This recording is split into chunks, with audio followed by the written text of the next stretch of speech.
building for Gallery Bytes to look at and discuss the Water City mural by Wayne Thiebaud. This is a great opportunity and we're so glad that you joined us today. My husband John and I are the docents that will be walking you through today's event. We're very fortunate to be docents at the Crocker Art Museum. With us today also is Mr. Greg Fishman, SMUD board member. Hi, Greg. Good morning, and welcome to SMUD headquarters, and welcome to this wonderful mural. And I know you're going to be talking about the mural in depth as we go through this broadcast. I just wanted to welcome you here to SMUD's headquarters and invite the public down to see this mural as well, because it is outdoors. There's, you can just walk right up to it. We're at 6201 S Street, right adjacent to the Highway 50 freeway, and you can come take a look at the mural yourself. I don't know a whole lot about art, but I've worked in or near this building for a lot of years, and it is a constant reminder for SMUD about our role in the community. And it's, for me, and I think for most of SMUD, we are charged with keeping your lights on, and that's the most important thing. That's job one, and we take that very seriously. But we also take our role in the community very seriously, and this public piece of art on our headquarters building that was built 60 years ago, 62 years ago, I think, is really a way for us to express that community resolve that we have to be a big part of our community, not just by keeping the lights on, but by supporting the arts, by supporting other community-based organizations, and the Wayne Thiebaud mural, I think, is a big part of that. So we're really pleased that you're here to talk more about this mural and what it means to the community, and I'm happy to hang around for a little while, and if you have any more questions or anything, I'd be happy to answer them. Oh, that's great. Thank you so much. Thank you. Okay, today, just a little bit of housekeeping for everyone. Again, thank you for joining us. We're Facebook Live. We're also going to be on the Crocker YouTube channel. So if you can, please engage with us in the chat. We want to make this a conversation about art with you. So Mallory Marsh will be monitoring the chat page, and she'll let us know when something comes in. Thoughts, questions, comments. Today our objectives are a couple. We're going to learn about the art, as Greg said, and how it came to this location. It has an interesting story all of its own. We're also going to talk about the legacy of the great Wayne Thiebaud, a local treasure. We're going to look, in quotes, at Water City to really understand what is in the mural and see how it encounters and evokes feelings in all of us. We're also going to talk about the creation of Water City, which was really a partnership between the artists and the craftsmen who put it on this site. Very interesting. And then lastly, there's a restoration that took place in 2019 for Wayne's 100th birthday, and we'll talk a little bit about that.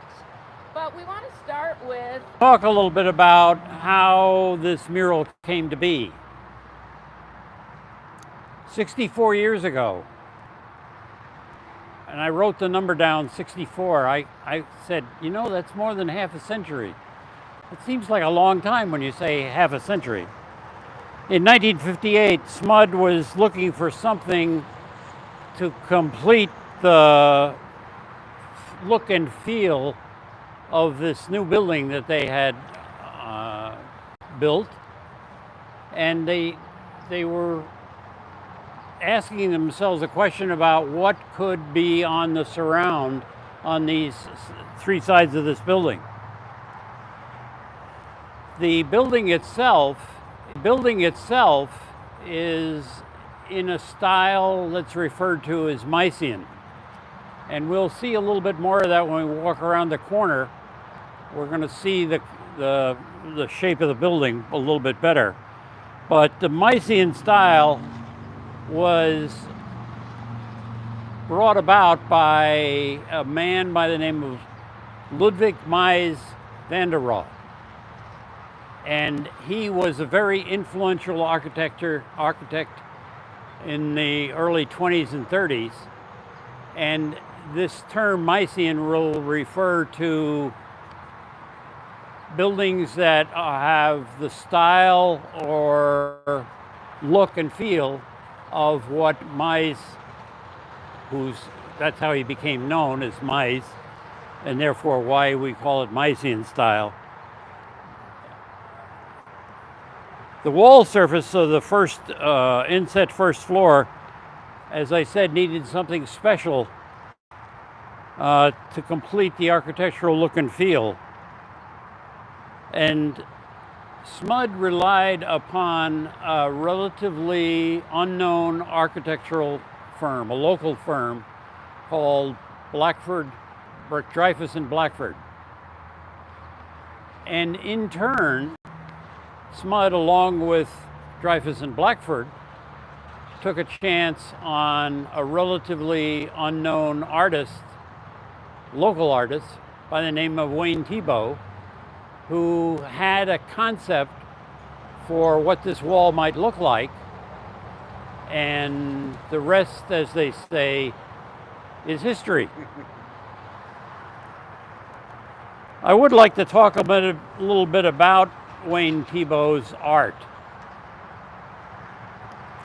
It's indeed a challenging proposition to try to summarize Wayne's work, especially in this area, but also nationally and internationally. Wayne became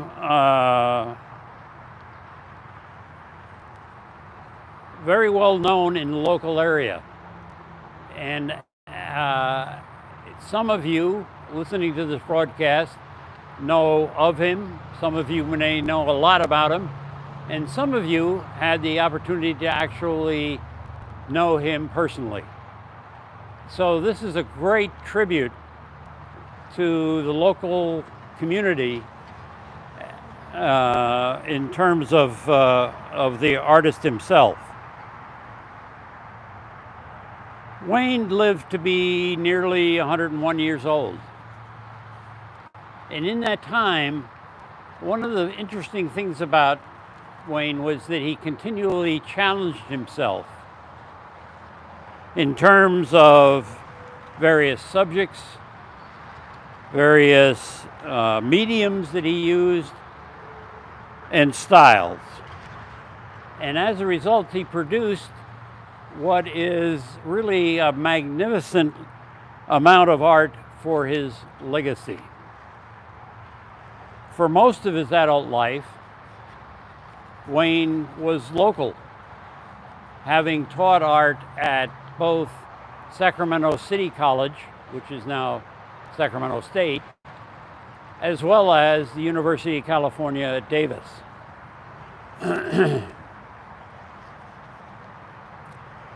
It could be said, yes, Mallory? We have a question in the chat about the architecture style. Yes. Is this style the typical 50s, 60s style that's seen in mid-century architecture? So we'll talk a little bit about that later, but it is one of the ways to categorize this art is in terms of abstract expressionism. No, the Which- building. Is this building, Oh, the architecture of the building, it is mid-century modern. it is. certainly It gives is. us that Yes, feel. that's right. It is. Sorry, I confuse the art and the building all the time. So I was going to say that it's interesting to note that Wayne's early years could be said to have presaged his later artwork. It is interesting to note that as a teenager, Wayne worked in a shop which sold cakes and pies, of all things. He also spent some years on a farm in Utah as a young man. And I think he gained there an appreciation for not only the land, but the shape of the land, which can be seen in his later landscapes works. But there's a sort of a more general question. This is Wayne Thiebaud's only large-scale mosaic mural. So, what made Wayne think that he could pull this off? Well, in his college days, one of the things that he did was set design for theaters, large scale set designs. So he was not unfamiliar with the scale, at least the vertical scale of some of this activity. And furthermore, when he was at Sacramento City College, his students and himself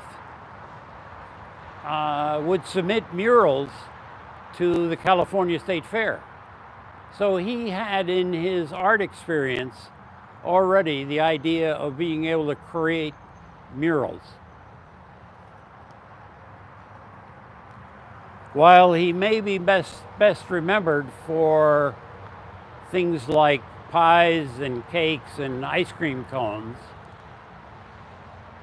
Thiebaud's work in terms of figurative studies, in terms of landscapes, both of the rivers and the surrounding land here in Sacramento and the streets in San Francisco, his depiction of everyday objects like scattered chalk on a painting that you can see, and his work with clowns in his later years. He did an extensive amount of work with clowns, all of which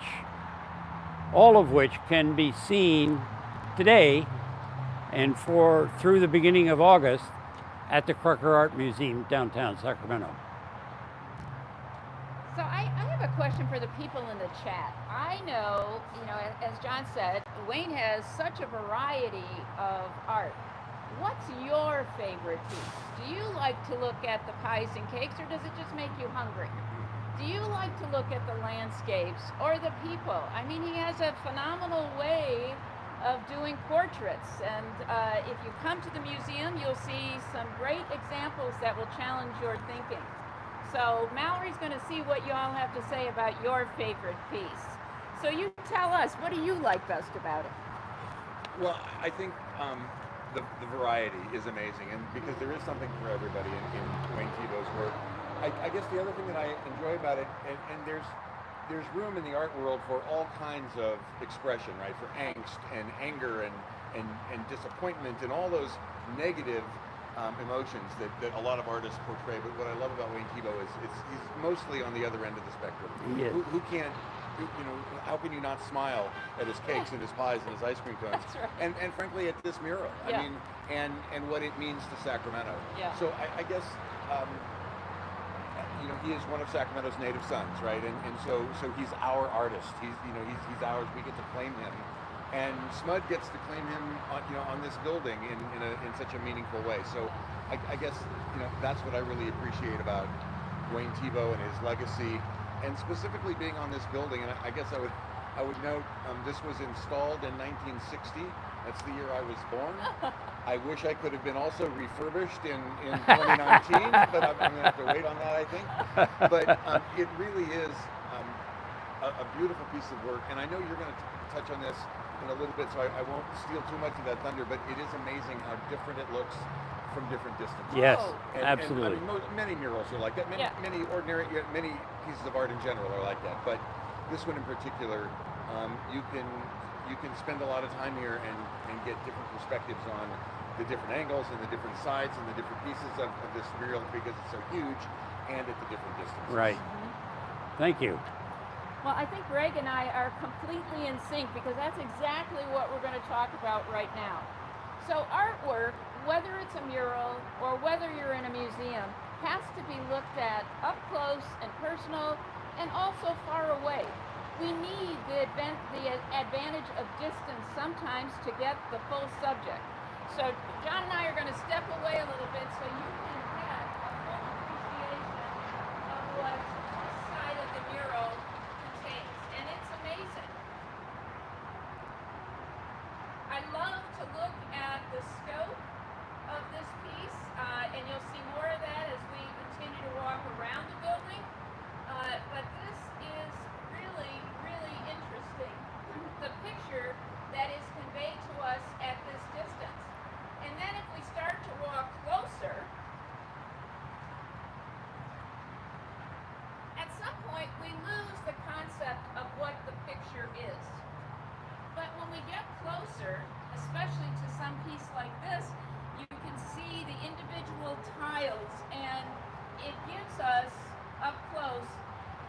real understanding of the magnitude of this work. All of these small 1-inch or so tiles put together to give us this amazing composition. And then as Houghton backs up, we can see, again, the scope, the picture itself. Our eyes can refocus. So we would encourage you, no matter where you are, when you come, and I know you will all come to visit this mural, but when you're looking at a mural or any piece of art, remember, it's both up close and far away. So let's take a little walk. So we're walking, this is the west side of the building, and we're walking now to the south side. And John and I are going to walk down this colonnade, and as Houghton is showing, you can see how big the mural is. The mural is actually 15 feet high and 250 feet long. It covers 3 sides of this building, and it is in 4 pieces. So the west side, what I call South 1, and then we can see the doors in the middle to the lobby, and then South 2, which is the second and third panel, and then lastly the window door around the other side, and you'll see the fourth side, the east face. But right now, we want to talk about a couple of other things here. Let me ask you something. So, how would you describe the feeling that's generated by the mural? I think that's a great question. To me, when I look at the mural, I see it's abstract, so it's not clearly defined images, but the image of a whole is vibrant, and so I feel a lot of energy and excitement when I look at this mural. The colors, the shapes, it all works together to give me actually a little bit of an electrical charge. It's a fun piece to look at. What do you get when you see it? What do you think of? So, I think a little bit about Wayne's. I don't know whether he did it on purpose or not, but there's a little bit of playfulness in this mural, in the sense that we haven't really talked about it yet, but this is a depiction of what? Anybody want to volunteer from the audience here? What's this a depiction of? I always assumed it was the river. The river. So it's both a cityscape and the reflection in the river. And so that's why it's called Water City as a title. And the interesting thing that Wayne has done here is he's hinted at a horizon line. He hasn't given you a definitive horizon line. You have to sort of determine where that is, because the buildings are up above and the reflections are down below, but exactly where that is, where that horizon line is not well defined. It's left up to the viewer to fill in. It leaves a lot of room for imagination. It does. And to kind of fill in some blanks. What struck me about it just today for the first time when I looked at it again kind of with fresh new eyes, it has both an older feel to it, like not ancient, but it has an historical feel to it. But it also almost looks like a computer printout or a computer punch card. And I don't know, I can't imagine that was what he was thinking, but it's got that feel to it too. And there is some energy to it, which of course, being on the SMUD building, we appreciate. That's right, energy. That's what we're all about. So the fact is that I think you can determine when you look at the mural, these buildings represented in a well-defined manner, like in a photograph or a fine painting, or do they leave you with an impression? And in fact, the answer is pretty obvious. This is a lot of impression that's left to the viewer to fill in the blanks. Not only in the building themselves that represent the cityscape, but in the reflections in the water, in the rivers in front of Sacramento. Yeah, I think that's a really good point. So it's important for all of us to remember that, you know, especially for very famous artists, we can read biographies and we kind of understand about them. But artists, by and large, don't leave us a record of what they painted and why they did it and why he put purple here and not there. But they are storytellers. So every artist that you see in a museum, or when you look at Wayne's mural here, there's a story being told.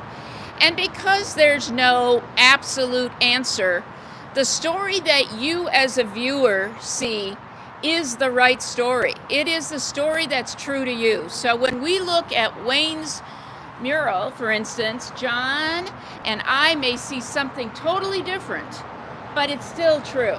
So when I look at, for instance, all the shapes and the lines here, when I look from a distance, I can see the curved part at the top there. It gives me the feeling of a bridge. The buildings that are slated side by side, and I'm going to ask you to come over here. You can see how Wayne used the black tile at the top to give us an idea of different buildings. And so that's one of the reasons we get the cityscape idea, because it's downtown, it's business, it's buildings and behind all the doors and windows of those buildings are the people that make Sacramento what it is. John, can you tell us a little bit about the type of mural this is from an art perspective? Yeah, so it has been defined as representative of the abstract expressionist movement, which was, interestingly enough, a movement that started in New York City in the 1940s, post-World War II. And what you see again is this abstraction of the detail to leave you with an impression. And that's exactly what the painters in that movement of abstract impressionism was trying to create. There's also an homage, if you will, to pointillism, which is another art movement, which goes back quite a few years, back in before the 1880s, when the phrase pointillism was coined. But again, as Houghton showed you, when you look up close, these are dots. These are small elements of color that create the overall abstraction that Wayne was trying to get at. What is interesting is that there's a branch of pointillism that's called divisionism. And divisionism is just a use of not just small dots, but irregular shapes, larger shapes, brush strokes, to create an image as a whole, just like pointillism does. Yes? Well, I just wanted to let you know I'm going to have to leave in just a few minutes. Please stay and enjoy this as long as you want, and show the other side to your viewers. I guess in closing, I just want to say, for my part again, thank you for being here, for exposing this piece of art to a broader audience in this way. As an artwork, I mean, this has withstood the test of time. It is as relevant today as it was when it was first installed, maybe more so, given Wayne Thiebaud's history and legacy of other artwork. SMUD is engaged in an effort to completely get rid of carbon in our energy supply by 2030. And so as an organization, we too are trying to remain relevant and withstand the test of time, move forward while we continue to be anchored in our community. And I think maybe that's something else that this piece of art kind of symbolizes today. And so again, I just want to say thank you for being here and sharing this art with your audience. And I'm just really glad you're here. Thank you, Greg. Yeah, thank you very much, Greg. I appreciate your taking the time to be here with us today, and we all appreciate SMUD in keeping, and not only keeping this mural, but refurbishing it. So thank you very much. So, the shapes, John, that you were mentioning, the irregular shapes of some of the tiles, which, as we think about this, there are hundreds of thousands of tiles. No one has actually counted the number of tiles. And we can see, if we come up close, someone had to cut this specific angle to that specific tile and place it in the exact spots that Wayne had intended in order for the picture to be seen. John, can you talk a little bit about the rays? Yeah, I think it's kind of interesting that if you look at certain sections of this mural,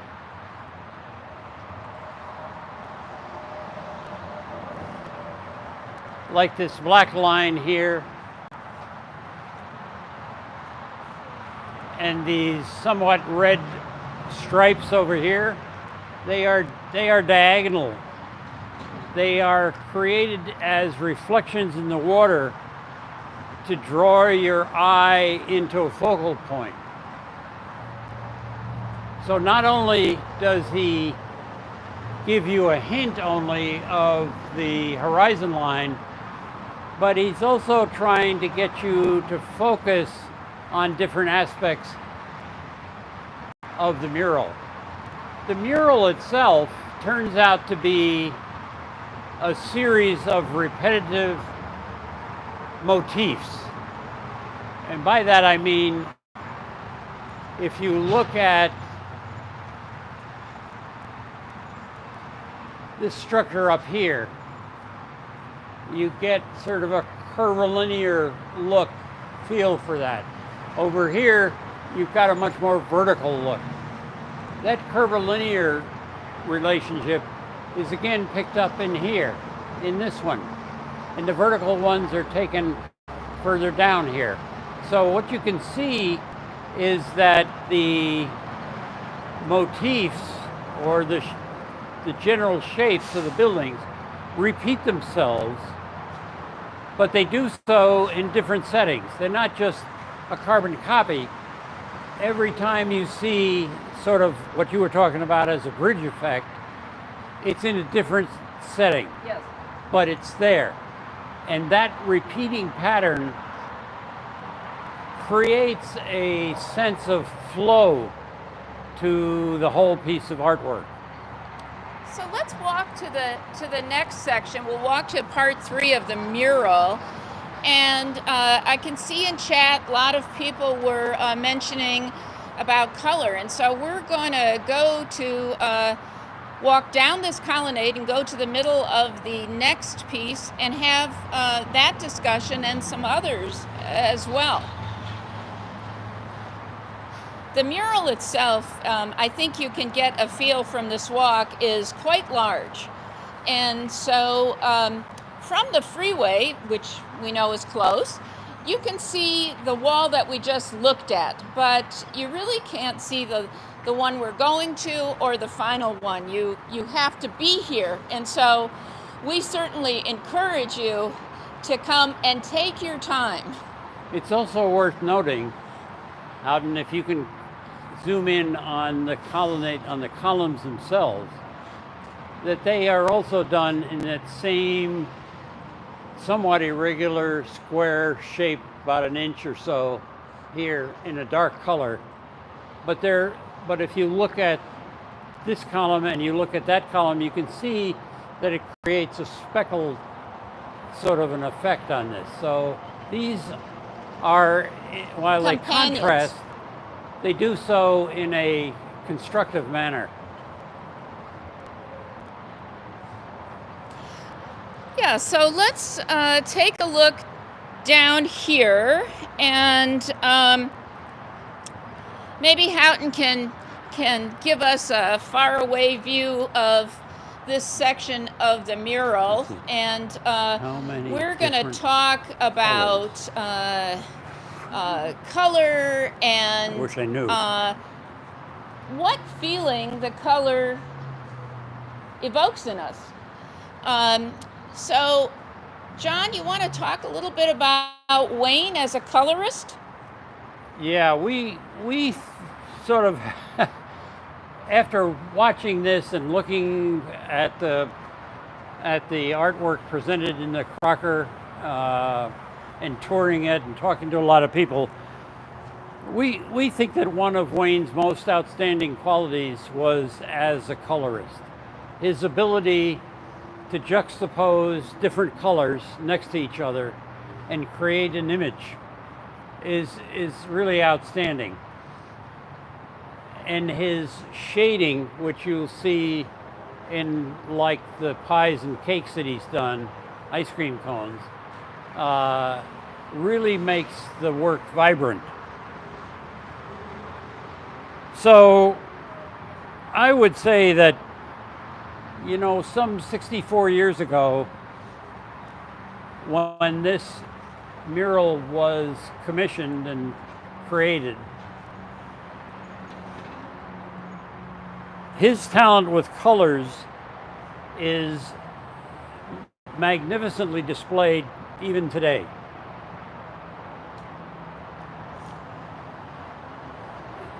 So I would like to ask a little bit about what the different colors might be telling you. And we have some other people here. Gama, come here.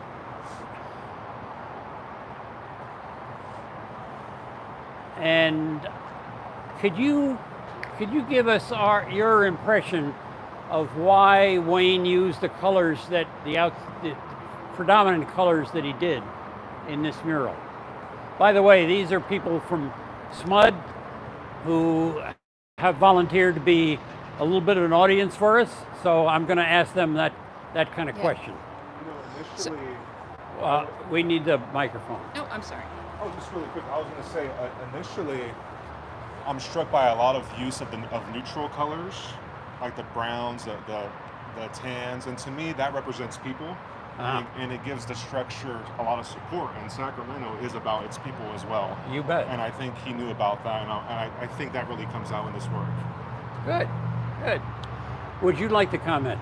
Yeah. So one of the things that I noticed is a lot of red and orange, and then little bits of a very bright yellow. So it looks a lot like a sunset to me, and since it's a city on the river, it could be some sort of like sunset on the river.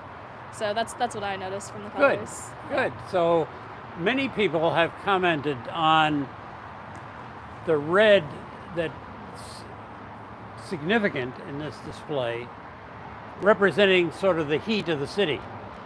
Summertime, right? And this afternoon it's going to be over 100 here, so we can associate with that. But the other colors that are in here, the lavenders and some of the yellows, if you look at this in the twilight, you can almost begin to envision that that's what the time of day might have been in Thiebaud's mind, is that the reflections in the sky and in the water are representing sort of a more quiet time, right? But it's very hard to juxtapose that with how busy this seems, right? It's very busy. It's very energetic, as we keep coming back to. So, You know, can I say something, John? Yeah. When we're talking about color, people, when I ask people about color, they'll say, you know, what's your favorite color? Oh, it's red, blue. They rarely think of white as a color.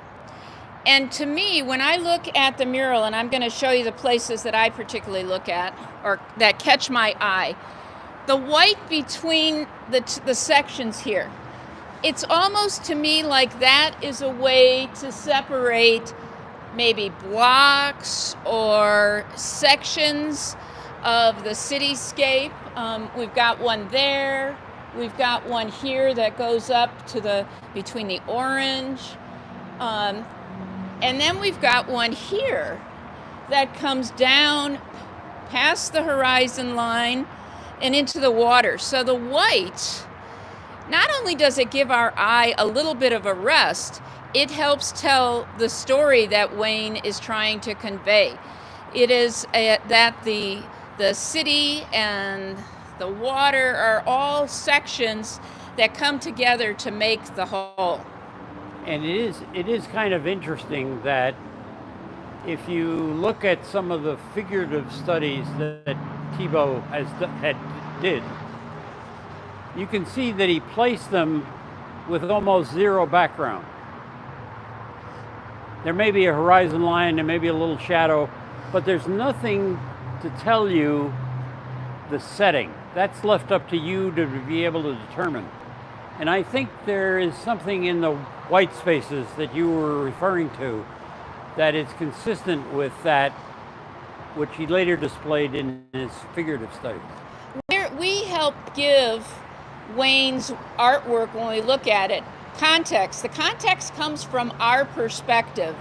And so John has a phrase that he often uses in the museum that is, when you look at a piece of art and you tell the story, you don't take the artwork home except in your heart, because now the story is yours from the artwork. So it's really quite interesting. John, do you want to talk a little bit about the space between shapes and... Yeah, so Helene was pointing them out, but there is the interpretation that the white spaces between the buildings and the reflections and the river down here and the sky up there is really what gives energy to this piece. It's the context. It's the context that you have to fill in, but it's the context of the white background, the white spaces, and the white spaces in the river that really sets off the colors. If you didn't have all that white, you wouldn't see the kind of vibrant colors that you do. So I think at this point, I think this is a great place for us to talk about the creation of the mural. So John, I'm going to turn this over to you and let you share what went into making this, and it was quite a project. Yeah, it's an interesting story that could take a long time to know all the detail, but I'll try to synopsize it. As we said earlier, the architectural firm of Dreyfus and Blackford was relatively unknown at the time that SMUD asked them to build this Mycenaean building. And so they took a chance on him, in essence. And in fact, SMUD, along with Dreyfus and Blackford, took a chance on this relatively unknown artist by the name of Wayne Thiebaud. And what did the original intent for the building? What was the architecture firm's intent for the building? Well, the first one was to cover this in travertine tile, which would have looked spectacular, but also cost a lot of money. So I think we did very well by going with Wayne's commission. And I think that Wayne, as an up-and-coming artist, and certainly when we look at his legacy, his ingenuity and design for this fits with the originality of the building. So Wayne made many renderings, small-scale renderings of these murals. There are 4 sections, one on each end and 2 sections here. So he made various renderings one of which is on display at the Crocker, you can see. He eventually made life-size 15-foot by 3-foot strips of butcher paper in which he indicated where the tiles, what the color was, its orientation, and its spatial reference on that butcher paper. And it said that in order to get a feel for what this was going to look like, Wayne utilized the only building accessible to him that had enough wall space. It was the auditorium in Sac City at the time, that he could put these 3-foot by 15-foot strips up here. And in fact, when he got done with that, that became sort of the blueprint for the tile manufacturers. So on the butcher paper, he would indicate the color. He had a shorthand for the color, the orientation, right? Size, whatever. And those 3-foot by 15-foot strips of paper with that color code, all the coding on that, was shipped to a tile manufacturer in Italy. There were over 220 pounds of paper, just paper, that had to be shipped over there in order to be able to provide the tile maker with some idea of what was being asked for here. In fact, there was an attempt initially to try to farm out the tiles themselves, the creation of the tiles themselves, to many different tile makers across Europe and South America. But in the end, it was decided that this one Italian firm that had received that was sort of coordinating everything was going to manufacture the tiles. This is an Italian glass tile called a tessera. And if you've been watching Houghton go close up, you can begin to get a feel for the fact that this is a translucent kind of tile. It is not just a surface tile. There's depth to each of the tiles. So the tile manufacturers decided that they would take on the task of making all the tiles. There was a tremendous, as you can imagine, a tremendous amount of handwork involved. Just look at the intricate shapes here of these tiles, right? It's pretty amazing.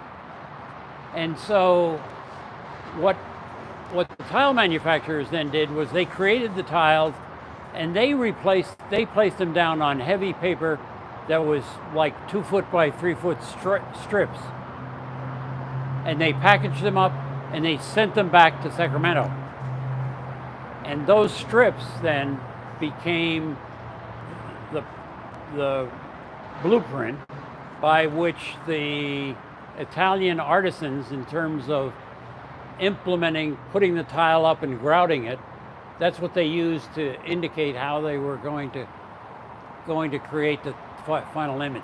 And I love that story because what it shows us is that there was a partnership. There was a creative partnership between Wayne, his idea and vision for this mural, and the craftsmen who helped bring it to life. I mean, that's a great story. So we want to walk down the end? Well, let's walk this way if we can, Houghton. And again, you can see some of these diagonal rays represented in the wall structure here that help create a focal point for the cityscapes that you can see. what I think is also interesting is to get the curvilinear look of some of the areas. You know, these are very small individual tiles that had to be cut. And yet, again, when we look at art from far away, we don't think of the individual small tiles. We think of the picture as a whole. Mallory, do we have something in chat? We do. There's a question. Any idea where any of the sketches or renderings or plans are housed? Are they viewable anywhere? Well, there's one on display at the Crocker. I'm not sure where the other ones are. Yeah, and I think we don't, there's no question that the butcher paper is not, we don't know where that is. And so that's a great question. And wouldn't that be a wonderful find someday? Somebody asked through the chat earlier how many colors there are in this mural. I don't have an answer for that, but I'll get back to you. I'll spend some time and we'll count, see if I can get an approximation, because there's a lot of colors in here. Let's talk about the restoration while we're here, and then we'll move on. So this building was opened in 1961 and was listed on the National Register of Historic Places in 2014. So this is a significant building with respect to, certainly with respect to Sacramento. As part of the renovation, which took place in 2017 to 2019, this mural was also renovated. And what they did was they took a very light detergent and cleaned up the whole, all 250 feet of this amazing mosaic here, and brought to light what had been covered for 60 years in terms of dirt and grit and grime. The building was renovated extensively in terms of a new lobby, elevators, lots of things that were brought up to date. But out of the hundreds of thousands of tiles that are represented by this mural, only 328 had to be replaced. They mainly were replaced by, they're mainly replacements for the white tiles, which turned out to come from the opposite side of the building, which is all white tiles. So they were able to take them from their current location and use them in here. Do we have something on the chat? Yeah, do we know who did the renovation work on the mural? Who, what? Who did the renovation work on the mural? I'm not sure. So there is a firm that did that, but the interesting thing about the whole renovation is that Alfred Dreyfus was a co-founder of Dreyfus and Blackford, the people who built the building, and who helped commission this mural. And 60 some odd years later, Alfred's son, Alan Dreyfus, comes back to oversee the restoration. I think it warms my heart to know that Wayne Thiebaud saw this mural restored before he passed. I mean, that's a great gift to him, and the mural is certainly a gift to all of us. If we can walk to the last side of the building and have a little chat, we'll... And as I said, you really have to walk around the whole building because, as John says, there are repeated motifs, but we need to see things. We need to see it all, and it's different instantiations. Before you go any further, you might take a look at his signature down there.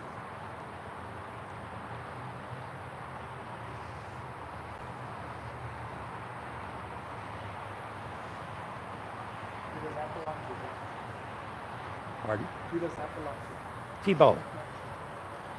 Thiebaud, 1959.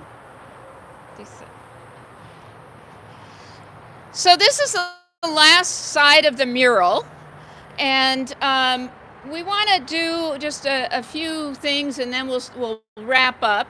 Again, you can see the spaces, the colors, the the vague horizon line. So we see a repeat of the themes that Wayne has used in the other three sections of the mural. But what I guess I'd like to do at this point is something that I'm very fond of, and that is to say, let's all take a step into the mural. So if you were in this mural, what would you hear? How would you feel? What would be the sensations? And maybe we can get some in the chat going before we close for the session. Or we can have some of our audience. So John, what do you feel when you step in, and what do you hear? Well, I think that, again, my overall sense of the mural is that this is a busy, energetic city by the river.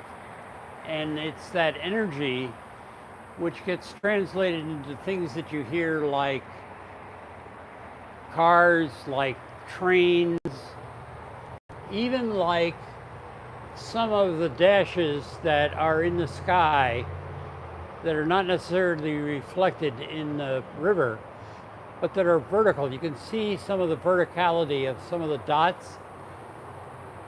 That looks to me to be part of the energy that's associated with the cityscape. That can be, people have talked about it being radio antennas, the dots being electrons moving through the air. Clearly this is a very busy, energetic environment, yet I have to say, somewhat calming by the virtue of the reflections in the river. Yeah. I think it's an amazing piece of art, and it could have been called, maybe instead of Water City, it could have been called Sacramento Energy, or there's so many names. And again, what we see and what you all see through the video that we're taking today, and when you come here in person, we'll tell a story that's unique to you. You know, I look at the mural and I wonder what part most interested Wayne. I don't know. It's hard for me to tell. This is such a large-scale public piece, and done at a key point in his life. He goes on to do many other genres and changes his work, ever changing as he was. But this piece is a legacy and it's here for all of us in the greater Sacramento area. So at this point, I just want to say a couple of things. So again, on the YouTube channel, you'll be able to see this video. I want to encourage you, if you are in the Northern California area, to come to the Crocker Art Museum and see the exhibit Wayne Thiebaud, A Celebration, 1920 to 2021. I want to thank very much the Crocker for letting John and I do this. We feel privileged to share Wayne's work with you. Absolutely. And want to thank SMUD for, as I said earlier, not only allowing us to be here, but having put Wayne's work here in the first place and continuing to keep it fresh and bright and vibrant as it is. So on behalf of the Crocker Art Museum, our deep appreciation to all who participated today, and most of all, our deep appreciation to Wayne Thiebaud for leaving us with such an amazing piece of art. Thank you.